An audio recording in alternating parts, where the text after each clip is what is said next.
Hi hello నమస్తే. నేను మీ Venky. Welcome to Venky మీ సేవ యూట్యూబ్ ఛానల్. ఎలా ఉన్నారు ఫ్రెండ్స్? అందరూ బాగున్నారు అనుకుంటున్నాను. నేను ఈరోజు మీకు తిరుమల తిరుపతి దేవస్థానం నుంచి ఏదైతే శ్రీ పద్మావతి జూనియర్ కాలేజ్ అలాగే Shri Venkateswara junior college intermediate admissions 2026 and 27 కి సంబంధించి స్పాట్ అడ్మిషన్స్ కి సంబంధించి మనకు నోటిఫికేషన్ అయితే రిలీజ్ చేయడం జరిగింది. ఈ వీడియోలో మీకు ఆ స్పాట్ అడ్మిషన్స్ కి సంబంధించిన పూర్తి వివరాలు అయితే ఈ వీడియోలో మీకు ఎక్స్ప్లెయిన్ చేస్తాను. దయచేసి వీడియోని అయితే చివరి వరకు చూసారంటే మీకు ఆ స్పాట్ అడ్మిషన్స్ ఎప్పుడు మరియు ఏ ఏ డాక్యుమెంట్స్ మీరు తీసుకుని వెళ్ళాలి, అలాగే ఎవరెవరు అర్హులు మరియు ఇతర డీటెయిల్స్ అన్నిటినీ మీకు ఈ వీడియోలో అయితే ఎక్స్ప్లెయిన్ చేస్తాను. దయచేసి వీడియోని అయితే చివరి వరకు చూడండి. ఇది మనకు తిరుమల తిరుపతి దేవస్థానం నుంచి ఏదైతే ఈ కాలేజెస్ కు సంబంధించిన వెబ్సైట్ అన్నమాట. ఇది దాదాపు మనం ఇంతకు ముందే 6 పేజీల సెలక్షన్ లిస్టును అయితే చూసాము. అయినప్పటికీ చాలా మంది అయితే అడ్మిషన్స్ అయితే పొందారు మరియు మరికొంతమంది ఈ కాలేజెస్ లో జాయిన్ అయ్యి మళ్ళీ ఏదైనా కారణాల చేత హాస్టల్ నచ్చకనో లేకుంటే మరి ఏదేమైనా కారణాల ద్వారా చాలా మంది అయితే వెళ్లకుండా ఉండడం వలన ఈ స్పాట్ అడ్మిషన్స్ లో కూడా ఈసారి కూడా చాలా వేకెన్సీస్ అయితే ఉన్నాయన్నట్టు మనకు తెలిసిన లెక్చరర్ గారు అయితే తెలపడం జరిగింది. నేను ఏదైతే ముందు మీకు ఒక లెక్చరర్ సార్ తో మాట్లాడాను అని మీకైతే చెప్పానో ఆ సార్ని అడిగి మరిన్ని వివరాలను అయితే కనుక్కోవడం జరిగింది. ఇప్పుడు ఆ తిరుమల తిరుపతి దేవస్థానంకి సంబంధించి మనకు 6 ఫేజ్లు అయితే మెరిట్ లిస్టులు అయితే వచ్చాయి. ఇక్కడ నేనైతే 7th ఫేజ్ అయితే వదులుతారు అనుకున్నాను, కానీ అక్కడ మనకు ఈ 7th ఫేజ్ అయితే రిలీజ్ చేయకుండా డైరెక్ట్ స్పాట్ అడ్మిషన్స్ అయితే పెట్టడం జరిగింది. ఇప్పుడు దానికి సంబంధించి డీటెయిల్స్ అయితే ఒకసారి మనము చూద్దాము. ఇది మనకు టిటిడి ఆధ్వర్యంలో శ్రీ వెంకటేశ్వర జూనియర్ కళాశాల మరియు శ్రీ పద్మావతి మహిళా జూనియర్ కళాశాలలో 2026-27 సంవత్సరానికి సంబంధించి ప్రథమ సంవత్సరం ఇంటర్మీడియట్ ప్రవేశాలు స్పాట్ అడ్మిషన్లు అని ఇవ్వడం జరిగిందనమాట. ఇక్కడ ముందుగా మీరు గమనించాల్సిన విషయం ఏంటంటే ఆన్లైన్ లో దరఖాస్తు చేసిన అభ్యర్థులకు మాత్రమే అవకాశం అని పేర్కొనడం జరిగింది. ఎవరైతే ఆన్లైన్ లో అప్లికేషన్ సబ్మిట్ చేసి ఉండి వాళ్ళకు సీట్ రాకుండా ఉంటుందో వాళ్ళకు మాత్రమే ఈ అడ్మిషన్స్ అనేటివి ఇవ్వడం జరుగుతుంది. మరియు మెరిట్ ఆధారంగా ఆఫ్లైన్ కౌన్సిలింగ్ అనమాట. ఇది ఎవరైతే ఈ కౌన్సిలింగ్ అయితే వెళ్తారో వాళ్ళల్లో ఎవరికైతే మెరిట్ ఉంటుందో వాళ్ళకి ఆ సీటుని అయితే కేటాయించడం జరుగుతుంది. మరియు అర్హులైన విద్యార్థులు అని ఇక్కడ డీటెయిల్స్ అయితే ఇవ్వడం జరిగిందనమాట. ఇందులో టిటిడి ఉద్యోగుల పిల్లలు దీనికి ఎలిజిబుల్ అవుతారు. అలాగే టిటిడి ఎస్వి బాల విద్యా మందిర్ లో చదివిన విద్యార్థులు, అలాగే మొదటి దశ నుండి 6వ దశ కౌన్సిలింగ్ వరకు ఎవరైనా సెలెక్ట్ అయ్యి ఉండి వాళ్ళు హాజరు కాకుండా ఉంటే వాళ్ళు కూడా ఈ కౌన్సిలింగ్ అయితే వెళ్ళొచ్చు. అలాగే సెలెక్ట్ కాని వాళ్ళు కూడా వెళ్ళొచ్చు అనమాట. మరియు తిరుపతిలోని స్థానికులు కూడా ఈ కౌన్సిలింగ్ అయితే అటెండ్ అవ్వచ్చు. అలాగే స్థానికేతర అభ్యర్థులు అంటే వేరే ఆంధ్రప్రదేశ్ రాష్ట్రంలో ఇతర ప్రాంతాలకు చెందిన అభ్యర్థులు కూడా ఈ కౌన్సిలింగ్ అయితే అటెండ్ అవ్వచ్చు అనమాట. ఇక్కడ చూస్తే టిటిడి ఆధ్వర్యంలోని శ్రీ వెంకటేశ్వర జూనియర్ కళాశాల మరియు శ్రీ పద్మావతి మహిళా జూనియర్ కళాశాలలో 2026-27 విద్యా సంవత్సరానికి ప్రథమ సంవత్సరం ఇంటర్మీడియట్ ప్రవేశాల కోసం ఆన్లైన్ లో దరఖాస్తు చేసిన అభ్యర్థులకు జూలై 23-24వ తేదీన మెరిట్ ఆధారంగా ఆఫ్లైన్ విధానంలో స్పాట్ అడ్మిషన్ల కౌన్సిలింగ్ అయితే నిర్వహించనున్నారు అని తెలపడం జరిగింది.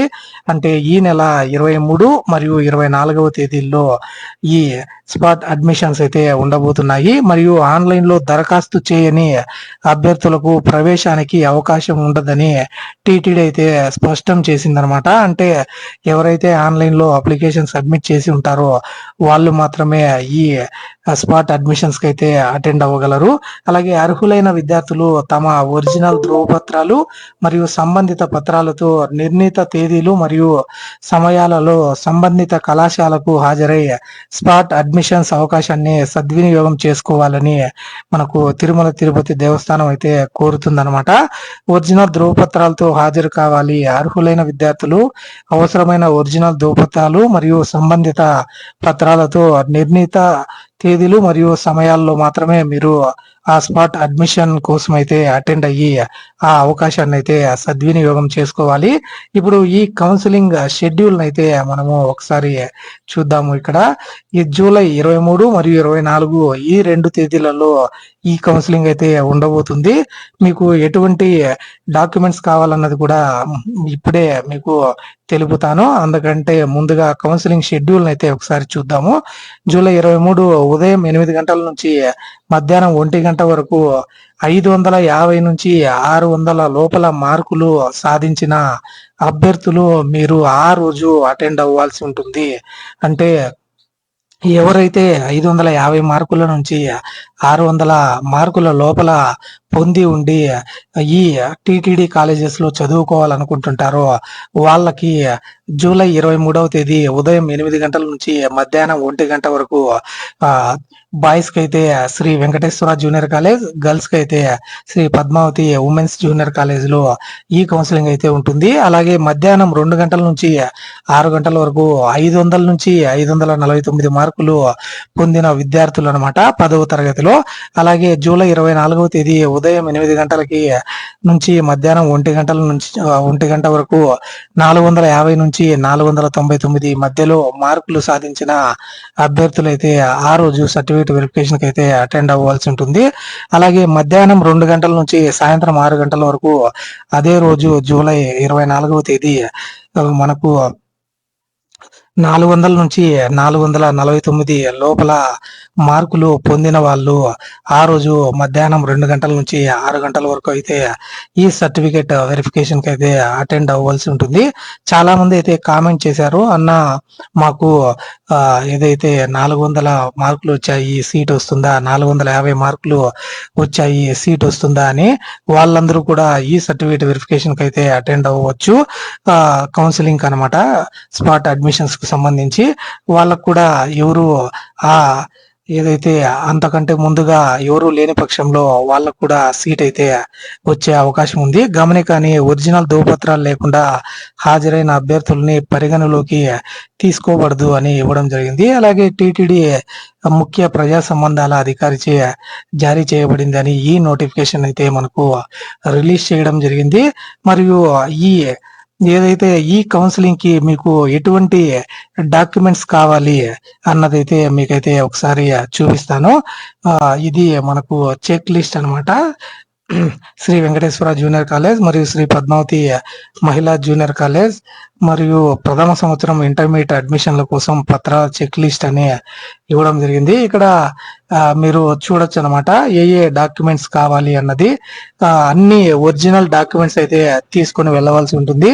అందులో మీకు 10th క్లాస్ స్టడీ సర్టిఫికేట్ అనమాట, 10వ తరగతి స్టడీ సర్టిఫికేట్ మరియు 10వ తరగతి పాస్ అయిన సర్టిఫికేట్ మరియు బర్త్ సర్టిఫికేట్ ఉంటే అవసరం, లేకుంటే అవసరం లేదు.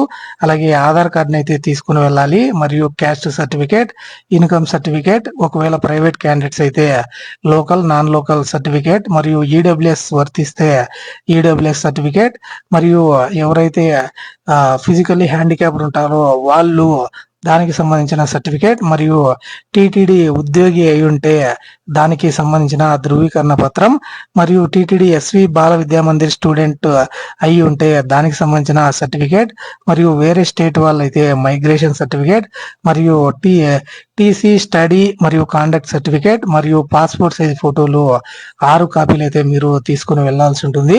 అలాగే పైన తెలిపిన అన్ని పత్రాల జిరాక్స్ కాపీలు కూడా 2 సెట్లు అయితే మీరు తీసుకుని వెళ్తే మీకు మళ్ళీ ఇబ్బంది లేకుండా ఉంటుందన్నమాట. అన్ని పత్రాలు సక్రమంగా ఉన్న ఉన్నవారు మాత్రమే కౌన్సిలింగ్ కు హాజరు కావాలి అని తెలపడం జరిగింది. అలాగే ఎవరికి అర్హత ఉంది అంటే ఆల్రెడీ మీకు ఎక్స్ప్లెయిన్ చేశాను. ఆన్లైన్ లో ఆల్రెడీ అప్లై చేసుకున్న వాళ్ళకు మాత్రమే ఇందులో ఎలిజిబిలిటీని అయితే కల్పించారు. అలాగే టీటీడీ ఉద్యోగుల పిల్లలు మరియు టీటీడీ ఎస్వి బాల విద్యా మందిర్ లో చదివిన పిల్లలు మరియు 1 నుంచి 6వ దశ కౌన్సిలింగ్ వరకు హాజరు కాలేకపోయిన అభ్యర్థులు మరియు తిరుపతి స్థానికులు మరియు స్థానికేతర విద్యార్థులు అభ్యర్థులు కూడా దీనికైతే అటెండ్ అవ్వచ్చు స్పాట్ అడ్మిషన్స్ కి. మరియు ముఖ్యమైన సూచనలని అన్ని ఒరిజినల్ పత్రాలతో వ్యక్తిగతంగా హాజరు కావాలి. తప్పుడు సమాచారం ఇస్తే ప్రవేశం రద్దు చేయబడుతుంది. మరియు నిర్ణీత తేదీలు మరియు సమయాలకు హాజరు కావాలని తెలపడం జరిగింది. అలాగే ఈ స్పాట్ అడ్మిషన్స్ అవకాశాన్ని అయితే సద్వినియోగం చేసుకోవాలని మనకు ఇక్కడ పేర్కొనడం జరిగింది. కాబట్టి ఎవరైతే చాలా మంది అయితే అన్న హాస్టల్ బాగాలేదు లేకుంటే వాళ్ళు ఇంకా క్లాసెస్ కూడా స్టార్ట్ అయ్యిండవు కాబట్టి హాస్టల్ ఒకటే ఒక సొట్టుగా అయితే మనకు చెప్పడం జరిగింది. కొందరు కామెంట్స్ కూడా చేశారు, హాస్టల్ సరిగా లేదు, ఎవరు వెళ్ళకండి లాగా. కానీ నేను చెప్పేది ఏంటంటే ఇది మనకు టీటీడీ ఆధ్వర్యంలో ఏదైతే గవర్నమెంట్ ద్వారా మనకు రన్ అవుతున్న కాలేజెస్ కాబట్టి మనకు గవర్నమెంట్ హాస్టల్స్ అంటే ఏ విధంగా ఉంటాయో మనము ఒకసారి కాకపోయినా ఇంకొకసారి మన జీవితంలో చూసి ఉంటాము. కాబట్టి మీకు టీటీడీ నుంచి జరిగే కాలేజీ కాబట్టి మరీ అంత వరస్ట్ గా అయితే ఉండవని నా అభిప్రాయం. కాబట్టి ఎవరైతే మేము ప్రైవేట్ లేదా కార్పొరేట్ కాలేజీలలో చదువుకోగలము, మాకు అంత డబ్బులు ఉంది అని అనుకున్న వాళ్ళు నిరభ్యంతరంగా వెళ్ళి ఆ కాలేజెస్ లో మీరు చదువుకోవచ్చు. అక్కడ మీకు ఏసీ హాస్టల్స్ కూడా అయితే ఉంటాయి.